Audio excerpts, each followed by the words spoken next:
صاحب ممتاز بھٹی، آپ نے کہا کہ ایشو ٹاپک کے اوپر بات کریں. ایک ٹاپک 9 مئی ہے جس کے بارے میں آپ نے اناؤنس کیا تھا. فوج کا ایک واضح موقف تھا کہ جب تک معافی نہیں مانگی جاتی جنہوں نے یہ کیا اس وقت تک ان کے ساتھ بات نہیں ہوگی. بڑے بڑے اینکر یہ خبریں دے رہے ہیں کہ کوئی غیر سیاسی لوگ جو ہے وہ بات چیت کر رہے ہیں اس جماعت کے سربراہ کے ساتھ جو کہ 9 مئی میں ملوث تھی، اور کوئی ڈیل کی باتیں ہو رہی ہیں. اس پہ لیٹسٹ اپڈیٹ کیا ہے؟ کیا فوج نے اپنا کوئی موقف نرم کیا ہے؟ کیونکہ دوسری طرف سے بھی اسٹیٹمنٹس جو ہے نا وہ کوئی ملی جلی آ رہی ہیں، کوئی نرم اسٹیٹمنٹس دوسری طرف سے بھی آ رہی ہیں جو کہ یہ ظاہر کرتی ہیں کہ انہوں نے اپنے موقف میں کوئی نرمی پیدا کی ہے. تو اس پہ ذرا واضح کر دیں کہ اس وقت فوج کیا سٹانس ہے اس کے اوپر.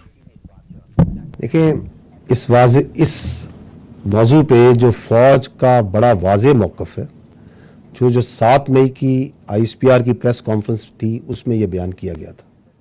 نہ اس میں کوئی تبدیلی آئی ہے اور نہ ہی آئے گی.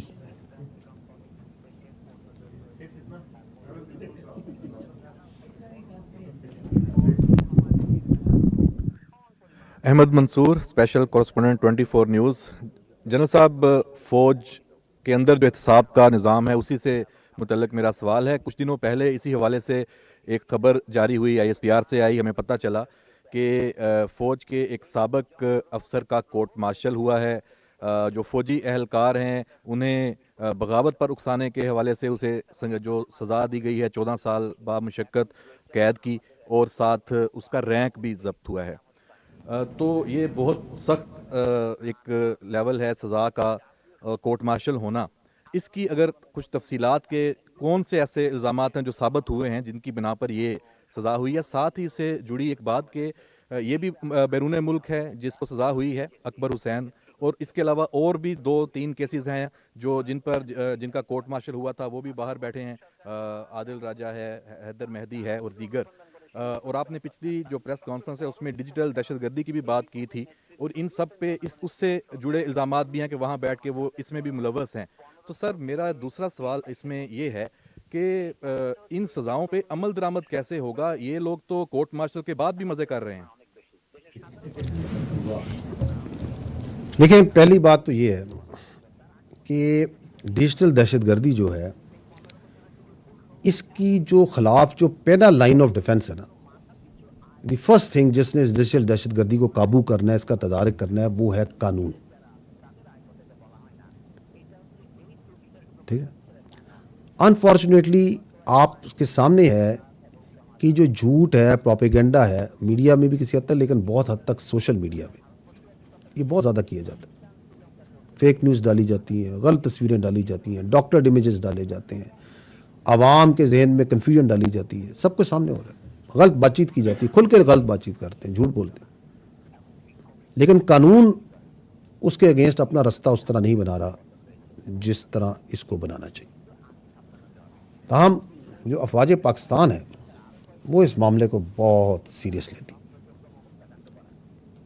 اس لیے جو بھی شخص، چاہے وہ ملک میں ہو چاہے وہ ملک سے باہر ہو، کسی رتبے پہ ہو، کسی عہدے پہ ہو، کوئی اس کا مقام ہو، اگر وہ افواج پاکستان کے خلاف پروپیگنڈا کرتا ہے، عوام اور افواج کے درمیان خلیج پیدا کرتا ہے، فیک نیوز میں انوالو ہوتا ہے، تو فوج اس کے خلاف ضروری قانونی کارروائی کرے گی. اور اس کی مثال آپ نے دیکھی ہے. اور جو آپ بات کر رہے ہیں اس کا پورا ایک مکمل ڈیو پروسیس ہے، وہ ایک طریقہ ہے، اور اس پروسیس کے مطابق وہ پورا عمل مکمل کیا جاتا ہے. اور یہ جو ڈیجیٹل دہشت گرد باہر بیٹھ کے بات چیت کرتے ہیں، میں ان کو بدقسمت ہی کہوں گا، کیونکہ یہ وہ بدقسمت بے ضمیر لوگ ہیں جو چند پیسوں کی خاطر اپنی ریاست، اپنے اداروں اور اپنے عوام کے خلاف پروپیگنڈا کرتے ہیں.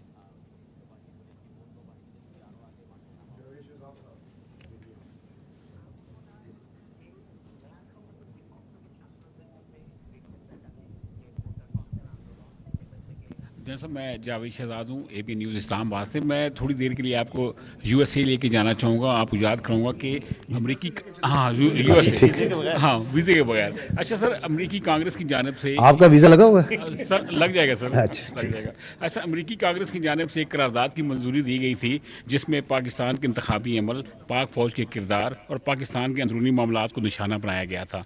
इस सारे अमल में कुछ अमेरिकी सेनेटर्स का एक ग्रुप था, वो भी शामिल था। और हालिया दिनों में सर देखने में आया कि गैर मुल्की जो मीडिया है पाकिस्तान के ऊपर उसकी तनकीद शिद्दत पैदा हो गई है, और वहाँ का जो एंकर्स हैं, यूट्यूबर्स हैं और उनकी जो लॉबीज़ हैं, उनकी तनकीद का महवर मरकज़ पाक फ़ौज बन चुकी है। हुकूमत तो इस कैंपेन को नाकाम बनाने में कामयाब नहीं हो सकी, बेबस नज़र आ रही है।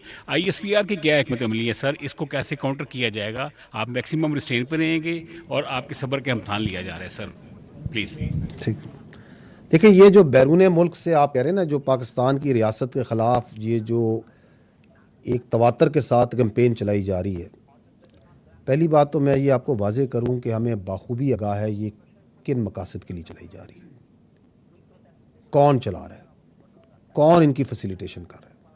हमें ये भी बाखूबी मालूम है कि बैरून मुल्क वो कौन से रियासती और गैर रियासती अनासिर हैं जो इस कैंपेन को प्रोलिफरेट करते हैं, इसको चलाते हैं, इसकी मदद करते हैं।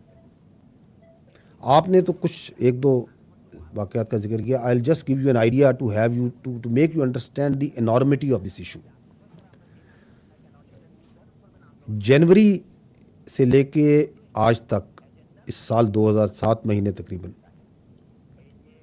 इसमें सिर्फ फॉरेन प्रिंट मीडिया में एक मोहतात आदाद शुमार के मुताबिक 127 ऐसे मज़ामीन और आर्टिकल लिखे जा चुके हैं जिनका मकसद पाकिस्तान में मायूसी फैलाना, इंतशार फैलाना और एक मखसूस सियासी एजेंडे को प्रमोट करना है। 127। ये मैं सिर्फ बात कर रहा हूँ बैनुल अक़वामी फ़ॉरेन प्रिंट मीडिया की। आप इससे साइड पे आ जाएं, जो सोशल मीडिया वहाँ से काम कर रहा है वो आप मुझसे बेहतर जानते हैं, जो बैरून मुल्क से बैठ के पाकिस्तान के अंदर जो इंतशार फैलाने के लिए, प्रोपेगेंडा करने के लिए जो वहाँ पे एक्टिव हुआ है।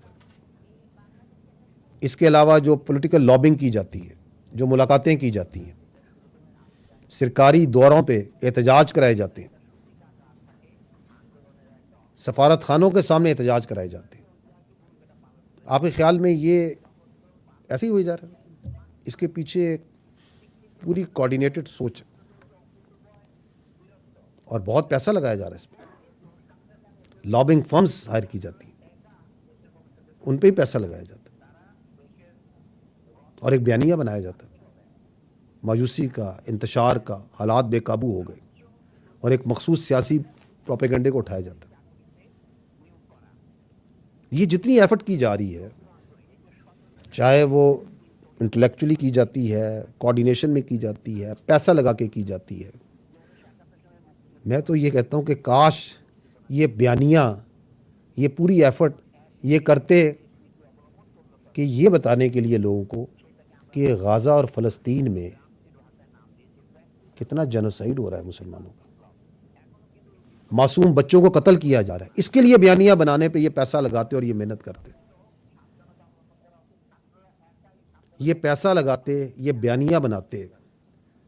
आज हम 5 अगस्त को खड़े हैं कि 70 साल से ऊपर हो गए हैं और कश्मीर में हमारे बहनों भाइयों का कैसे इस्तेसाल किया जा रहा है। 10 लाख से ज़ायद फ़ौज वहाँ बैठी है, किस तरह बच्चों को, बच्चियों को, बूढ़ों को, गरीबों को हरासा कर रही है, उसका बयानिया बनाते। ये पूरी मेहनत करें, अगर इतनी ही पैसा है, इतनी ही कोऑर्डिनेशन है, इतनी ही एक्सेस है, तो ये मेहनत करें बयानिया बनाने के लिए, एक राइजिंग पाकिस्तान के लिए, कि ये पाकिस्तान है, इसका ये पोटेंशियल है, ये इसका मुकाम है। लेकिन नहीं, वहाँ बयानिया ये नहीं बनाया जा रहा। वहाँ बयानिया बनाया जा रहा है, पैसा लगाया जा रहा है कि पाकिस्तान की मईशत की मदद ना की जाए।